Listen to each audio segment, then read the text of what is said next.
Okay, let's bring in now Fox News contributor Leslie Marshall, National Review contributing editor DeRoy Murdoch, and host of The Next Revolution, Steve Hilton, on our top stories of the night. Welcome to all of you. Hi, Shannon. Hi, Shannon. Hi, Shannon. How are you?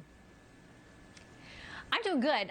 We now wait on pins and needles to see about these two races, control of the U.S. Senate. If Democrats are successful in picking them both up, they will control the Senate, the House, and the White House. DeRoy, how does that prospect come across to you? Well, I'm sort of chuckling at the news we just heard that ballots are just starting to come in Atlanta, even though the polls closed 5 hours ago. Maybe there's a completely legitimate explanation for that, but that sort of thing makes me nervous. I also believe about 11:30 or so tonight, they announced in Chatham County, which is where Savannah is, another Democrat stronghold, they're going to stop counting until tomorrow. This is kind of like what we saw November 3rd. So I would urge GOP election observers, stay right close to that building, keep your eyes open for anything unusual. If anything funny happens, grab a whistle, blow on it loudly. Be a whistleblower and point out that if anything funny is happening. So eternal vigilance, especially tonight in the key places where that needs to happen. Okay, DeRoy has brought his own props tonight. Let's see if anybody else did. Leslie, to you, and some clarification we got from an elections official in Georgia saying about Chatham County. They stopped tonight because they counted all that they had. They said that there are some more ballots that will come in today or tonight late, that they will then begin counting those. So they said the only reason they stopped is because they counted everything that they had in hand. We'll see. All we know at this point is that there are still votes there outstanding that we won't find anything more about until tomorrow. Leslie, a judge had to step in and grant an order tonight at the Georgia World Center for barriers to be moved so that people could see what was going on. There are still complaints. They're still too far away to see what's being counted. I mean, how important is transparency in this day and age when people are very skeptical about their votes and whether they count? Well, transparency is very important, but up until this election, we haven't heard this from Republicans or from Democrats, even when my candidate in 2016, Hillary Rodham Clinton, didn't win. The Republican Party within the state of Georgia doubled the amount of poll watchers from 4,000 to 8,000. So now they have double.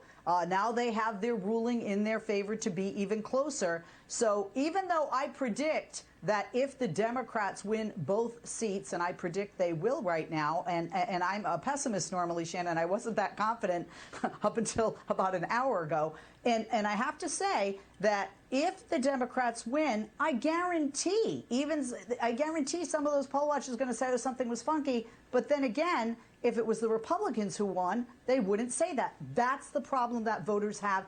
That's how come I think we're seeing states like Georgia flip from red to blue. Okay, let's be honest, though. If Republicans won both of these races, don't you think there would be some Democratic challenges? I mean, Democrats have challenged things all along, as Republicans have, when elections don't go their way or when they think there are real issues. No one's going to forget about Al Gore, who exhausted every opportunity and legal avenue, as he should have the right to do, back in 2000. I can't believe it's been 20 years ago. And I think in Georgia, it's if you're within a half a percentage point, you can request a recount. For now, Purdue is still up there by around 1,200 votes. It looks, Steve, I should never do math because that's why I went to law school. So because there wasn't any there. So I'm not going to get all we know is they're too close to call at this point. But Steve, we still have a House race that's not called either out of New York. I know. By the way, I do have a prop. It's a pen. I can maybe do some math with a pen and paper. Not as exciting as the whistle. Right. You're exactly right on that point. And what it emphasizes is that we actually have, in the greatest country in the world, with all our wealth and resources and ingenuity and fantastic businesses and all the rest of it, a totally broken and dysfunctional electoral system.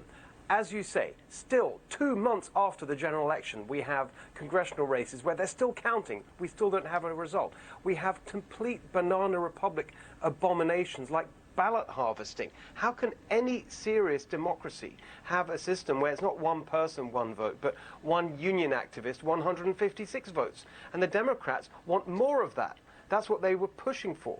And that's why so many people, 80% or so of Republicans, 40% of all Americans, you've even got 4 million or so Democrats, according to the polls, who don't believe that in the general election, Biden was legitimately elected and have no confidence in the system.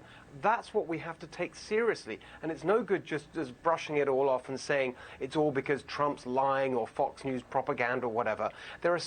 It can't be the case that so many millions of Americans are so brainwashed that they have these concerns. The concerns are real because the problems are real and we have to fix them.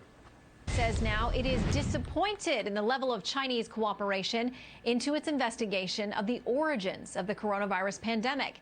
As a piece in New York Magazine floats the lab leak hypothesis that scientists hot-wiring viruses in search of a broad-spectrum vaccine may have accidentally released COVID-19 on the world. Let's talk about that and all things China. Bringing back our Fox News contributors, Leslie Marshall, DeRoy Murdoch, and Steve Hilton.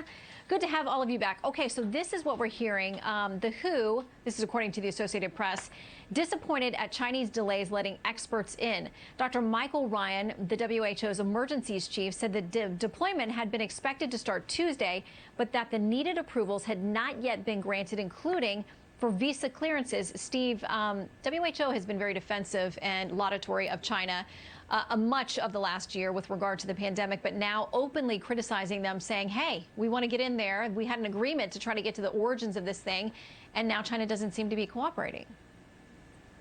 Well, China's been covering this up right from the beginning. In fact, its own doctors who raised the alarm right at the start of this were victimized as a result of that because the regime wanted to deny any responsibility for what was happening.